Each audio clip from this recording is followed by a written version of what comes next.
Assassin's Creed Syndicate, a slight return to greatness. Assassin's Creed Syndicate tells the story of twin assassins Jacob and Evie Fry. You can freely switch back and forth between the two to complete tasks around the city and to free roam, but each is unique in their ability and have their own specific story missions to give you a feel for both. There's a very simple skill tree and leveling system here, but Jacob and Evie only have a few unique skills, such as Evie having the ability to go invisible while in sneak mode, which I found no use for at all in the main campaign considering the majority of the story's quests belong to Jacob. Jacob specializes in combat compared to Evie's stealth. He wants to rile up a gang and take control of London. Gaining control is really where the difference between character styles can come into play. I found myself looking to Evie to free the children in factories, but for everything else I stuck to Jacob. There are technically a variety of tasks here, such as bounty hunts where you kidnap a target or kill them and take them in for a reward, Templar hunts where you're tasked with killing 1 or 2 Templar enemies, and strongholds where you just clear them out. I appreciate the child liberation missions because they give a sense of time beyond the themes and skins of the city, but for the most part there's nothing special about these side activities. It's the same thing we've got year after year since Brotherhood, but with new names. After you've done all activities in a section of the map, a gang leader challenges you, and then you take on a rival gang to finally claim the section for your own. As you progress through the story, you'll also be able to do train robberies and steal cargo. These tasks are important because Syndicate also features an annoying quote-unquote crafting system. It's fairly easy to get money in Syndicate from main missions in your vault, but it's super annoying to have so much and not be able to spend it because you don't have the needed materials. So your only choice is to do a boring mission or purchase a material pack with real life money. You can't buy weapons or items from the store, you can only craft them. This obviously was put into the game to take advantage of people only interested in the fun aspects of Assassin's Creed, and escorting cart after cart isn't it. Speaking of carts, there are now horse-drawn carriages you can hijack and ride around the city. Very fun to play around with and makes traversing the city much faster. I only used fast travel 2 or 3 times in my entire time playing. That's how much I loved riding through London smashing things. If you want to stick to feet, there's another tool introduced, the grappling hook. It's been apparent that Assassin's Creed has been chasing Batman with the past 2 entries. No spoilers, but there was a clear Penguin influence in last year's game with one villain,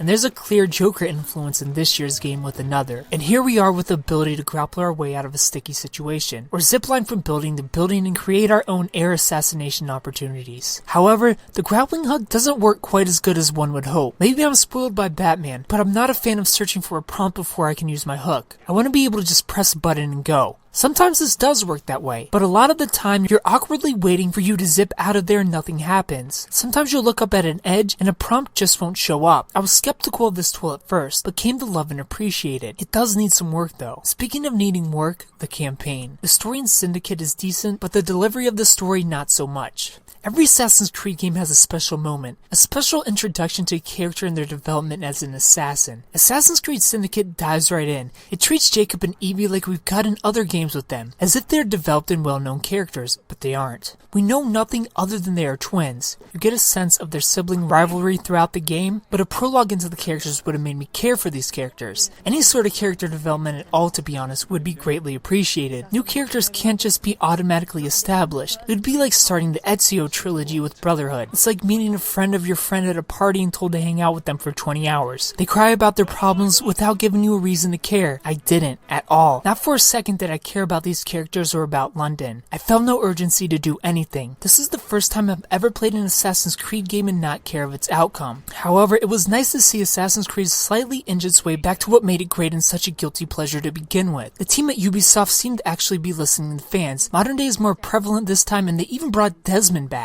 as a dog. But seriously, the modern day story is the best it's been since Assassin's Creed 4. Still, nowhere near as good as it was in that game or the 5 games before it. There's a really neat section in this game that gives you more context to the modern day stuff, but you aren't even told about it. You kind of have to find it yourself. It's almost like they are embarrassed of their modern day story ties. It's like modern day is their girlfriend and they won't accept her relationship request on Facebook. But newsflash, Ubisoft, the modern day is what gets people talking. It's what brings us to your forums. It's what gets people itching for more. If you want pre-orders, you need to step your game up in this department, or you risk losing your die-hard fans to the casuals that may or may not buy because cool, 1868 Grand Theft Auto. Campaign missions have greatly improved though. In terms of variety, this is the best we've gotten since Assassin's Creed 3. No 2 missions felt the same, but all were lacking power. There were no epic moments in this game, not even 1. Mission variety is important, but even Assassin's Creed 4's Tale Mission after Tale Mission campaign was more enjoyable due to the pure epic moments that game delivered. This campaign felt stale. Optional objectives are still here and are getting better and better, but they need to be ditched. Someone needs to tell the people at Ubisoft that optional objectives aren't fun.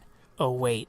Everyone does, every year, and they don't listen. Why such an emphasis on stealth for a brute? For a game about assassinating, there are way too many don't kill anyone objectives. Sure, that's fine since we can knock enemies out, but let the player choose to handle the situation this way. Optional objectives are no better than annoying grading systems. I love that in recent entries if you mess up, enemies now run rather than you getting desynced, but seeing a red box flash across your screen nullifies this illusion of freedom. If microtransaction-filled leveling systems can make sense in this universe, so can a lack of optional objectives. I'm even fine if the alternative is desyncs for being detected every once in a while. And stay your blade from the flesh of an innocent may be an awesome quote, but it doesn't make for awesome gameplay. I was given awesome tools to stealthily take out enemies, and then I'm told not to use them. All in all, Assassin's Creed Syndicate is an enjoyable time, but nothing special. Assassin's Creed Unity had me excited for the future, but Syndicate seemed to take a few steps back. For what it is, an action-adventure stealth game, 8 out of 10, and as an overall game, 8.5 out of 10. If you played Assassin's Creed Syndicate, tell me what you thought about it down in the comment section below. If you haven't played it, tell me if you plan on picking it up. Thumbs up, like the video, subscribe if you're new to the channel, and tune in Monday for first impressions, find out what game we're playing next. Thanks for watching.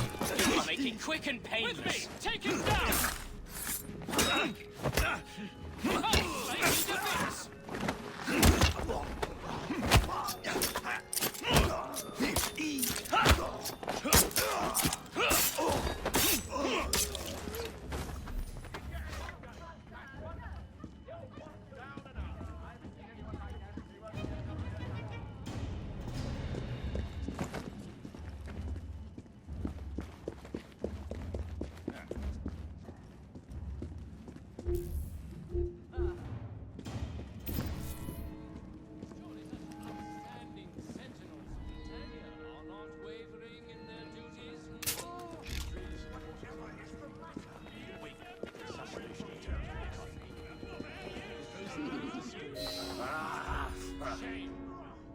Password. I beg your pardon. No password, no passage. Do you know who I am? I'm a member of Parliament, you cretin. I'm sorry, my lord. No password, no passage, sir.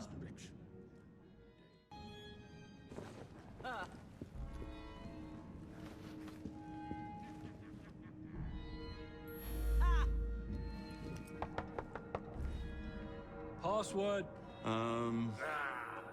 Baby apple. Piss off.